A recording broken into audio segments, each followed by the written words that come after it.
Thank you for joining us on What's Up Prince William today. Today we have Brian Landrum from Woodbridge Civic Association. Thank you very much for being with us today. Certainly, it's great to be here. And so I know it's not just the Woodbridge Civic Association now. Go ahead and tell us a little bit about your organization. So the Woodbridge Potomac Community Civic Association, WPCCA for short, is the oldest civic association in Prince William County. We were founded in 2008. This was a part of the new Woodbridge project of then Supervisor Frank Principe. We've morphed into a very active and vibrant community organization. We're involved in community cleanup, for example, the Band-Along project to get the trash and debris out of the river. We host annual events like the Woodbridge International Festival, which is always a big success and a lot of fun for the community. As well as our April legislative meeting coming right up. We stay active. We like to keep the community engaged. Civic participation is how we build a better future for Woodbridge. It's how we build a beautiful community, and it's how we ensure that people feel like they're a part of the process. So how can people get involved with your organization? So we have our website, WPCCA.org, where anybody can sign up to become a member, at which point they'll receive updates on when our meetings are. We typically meet on the third Thursday of every month. There are months that we don't meet, but we typically meet on the third Thursday of every month. And we bring in a wide array of guest speakers from the county government, from other organizations, from folks that are involved in development projects. Most recently, we had Joe Jacobs, who's the vice president over at Elm Street Development, to talk about the Featherstone redevelopment proposal that's currently pending approval for the Planning Commission and things of that nature. Gotcha. And you have a meeting or event coming up?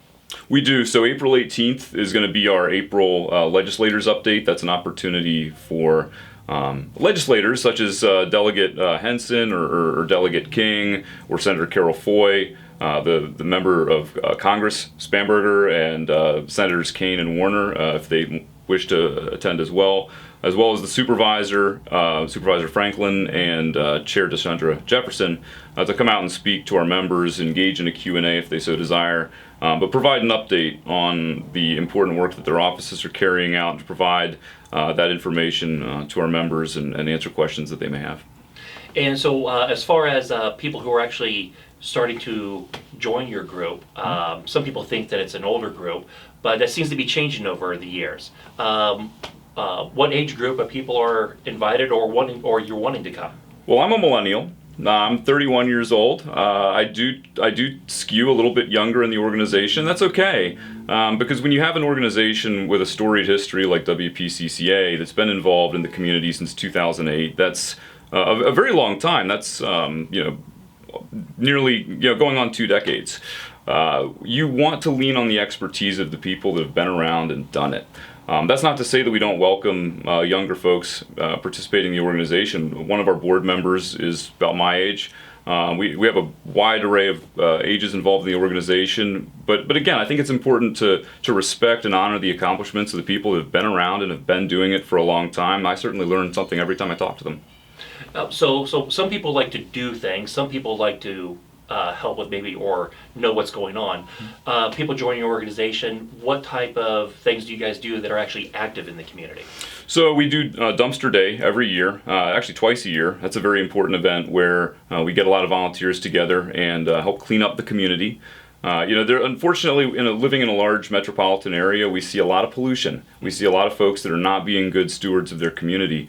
And to a certain extent, as an organization, we have a responsibility to combat that as much as we can, to get out there and to clean up and to inspire others to clean up. I think one of the proudest accomplishments of our former chair, Myrna Youngberg, was getting a lot of the businesses along Route 1 to set up trash cans, which they didn't have before. This is a very fast-growing suburban metropolis, and so a lot of businesses hadn't even thought of that. But right. She would go around and essentially lobby these businesses to put out trash receptacles so that people could throw their stuff away as opposed to tossing it out to the road on Route 1 or one of the other roads. And then also, too, we partner with other organizations as well. The Trails and Streams Coalition is doing a cleanup day coming up here in early March. We've got that listed on our website. That's a great opportunity for people to get out there and clean things up and also learn a little bit about the trails. So there are a lot of ways for people to be involved other than just learning about ongoing development, but also, too, I think perhaps one of our most important roles that we play is acting as a not a mediator, but as a go-between between the supervisor and some of the developers that are seeking to build in and redevelop in Woodbridge.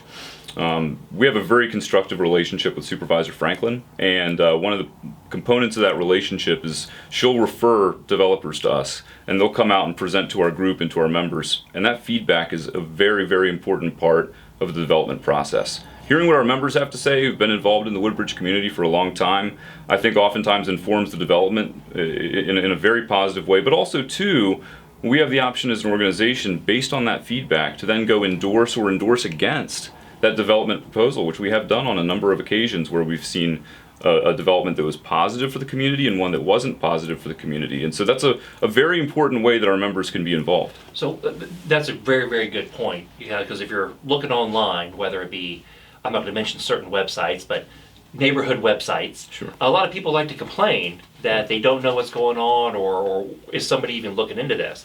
But your organization actually gives that venue for people to be engaged, to see and hear what's going on, and actually put some input to it. That's right. Criticism should be constructive, and what we provide is an opportunity for constructive criticism. People feel like they have to complain because they feel like there's nothing that they can do. People complain when they feel like they don't have any other options other than to voice their displeasure. But when they have an option through the Civic Association to really have a say and be a productive part of the development process, I think that changes a lot of attitudes. Now, there certainly have been development projects in this district that have sort of steamrolled the community, and that's a very unfortunate thing. But that's the sort of thing that we exist to mitigate, in a sense. Because when we have a constructive relationship with, say, Supervisor Franklin, we're able to have that dialogue where she knows that the Civic Association can play a productive role in development and does refer projects to us, which is currently the case. And so being a part of that process is a great opportunity for the community to really play a role in their own future. So how can people get involved with your organization? Well, so they can sign up on our website, WPCCA.org, or visiting our Facebook page, facebook.com/WPCCA. They can sign up for our email newsletter, or also sign up to become a member on our website. Both of those are great ways to be informed about what's going on. As a great example, we've got a meeting coming up on March 21st. One of our guest presenters there is going to be from Cattails of Prince William, which is a wonderful trap and release nonprofit organization that helps take care of the stray cat population.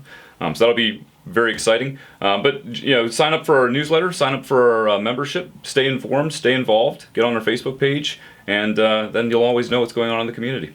Well, we really do appreciate you having on our show today, and we really appreciate all the great work your organization does. Certainly. Thank you very much. Glad to be here. And thank you for joining us on What's Up Prince William.